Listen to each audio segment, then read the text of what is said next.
A lot of people assume that I'm anti fasting, but that actually couldn't be further from the truth. Today, I want to talk about that and who maybe should not consider fasting. So stay tuned.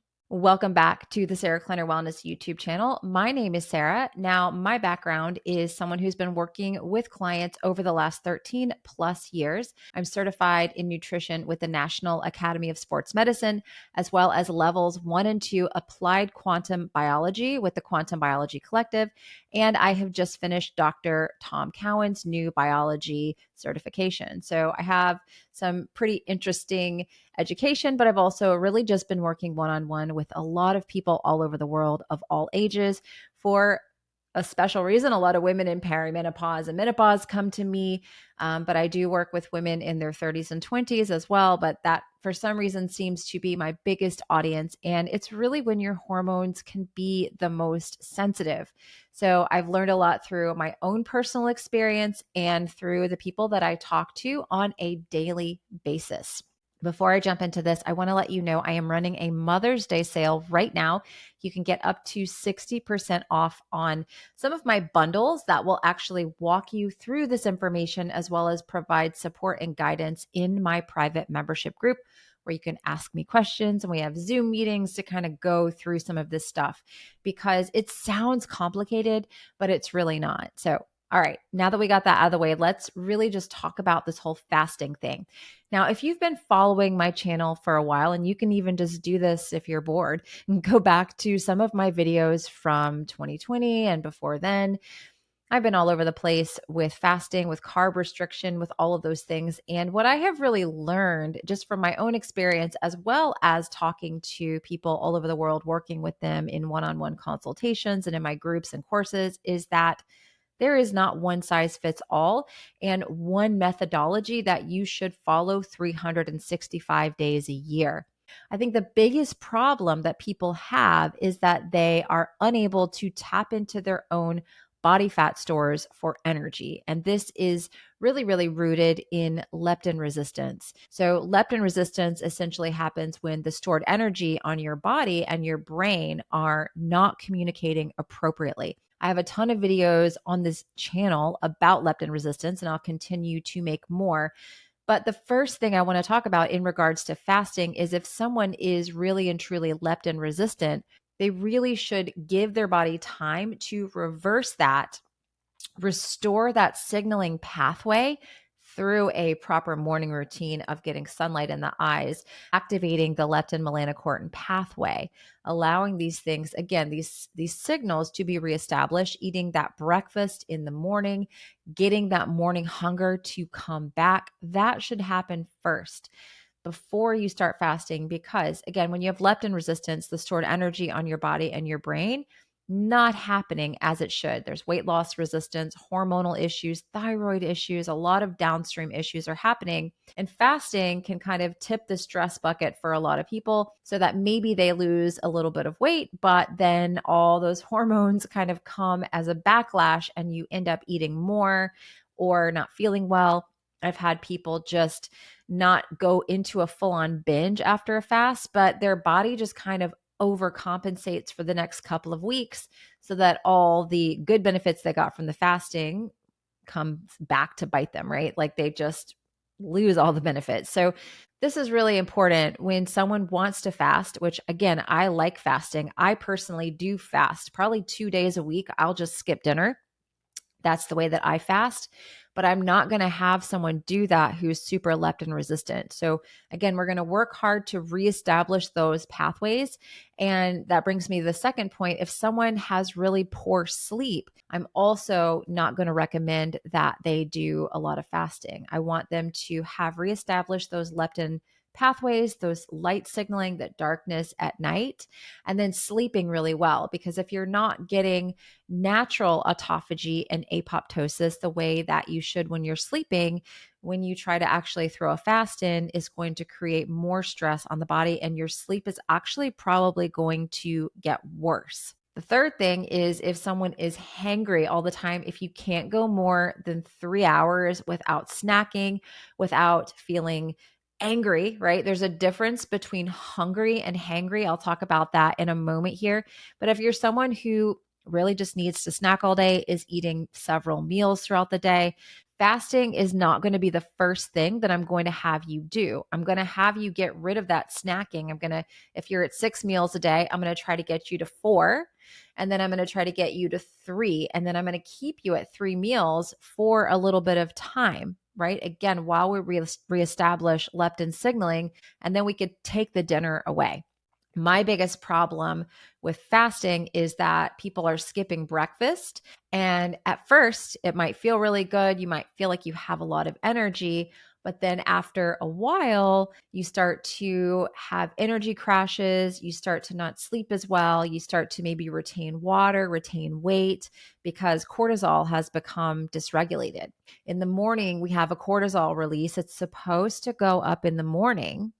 But if we skip breakfast, if we have coffee, if we do a bunch of fasted workouts and these types of things, it can cause cortisol to go too high in the morning. And this can really cause a lot of unnecessary stress on the adrenals, on the thyroid. And again, I just see it going terribly for people and ending up backfiring. So when we do get to a point where, number one, someone is leptin sensitive, they can easily go multiple hours in between meals. It's not a problem. And they have really, really good sleep. They've gotten their sleep ironed out. Then we're going to take the dinner away. And we're not going to do that every single day. So another thing that people do, it's just, I don't know if it's Americans or if it's just everyone, is like a little bit is great. So a lot is better. And things like fasting and carb restriction and all these types of things, there's a time and a place for it if someone has an actual medical condition where these things are therapeutically being used. But for the everyday person who just wants health optimization and, to look good, you don't need to do it every single day. And doing it every single day causes things to downregulation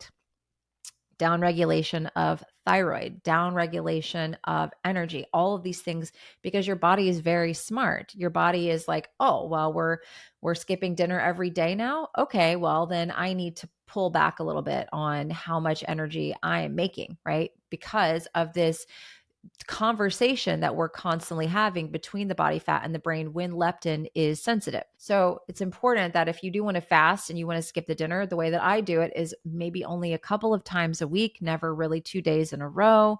And I'm a little bit more careful at the latter half of the cycle during that luteal phase. Now, when you're in perimenopause and menopause, your hormones, well, in menopause, things are a little bit more stable, but in perimenopause, your hormones go all over the place. So there might be 1 month in particular, because of the nature of how hormones fluctuate at that stage of life, where even fasting in the follicular phase, the first 2 weeks of the cycle, is too much of a stressor. So you really have to assess your stressors when fasting, which leads me to the next point. If someone has a lot of stress going on in their life, it's not necessarily a great idea to try to push in a lot of fasting, because fasting is a stressor.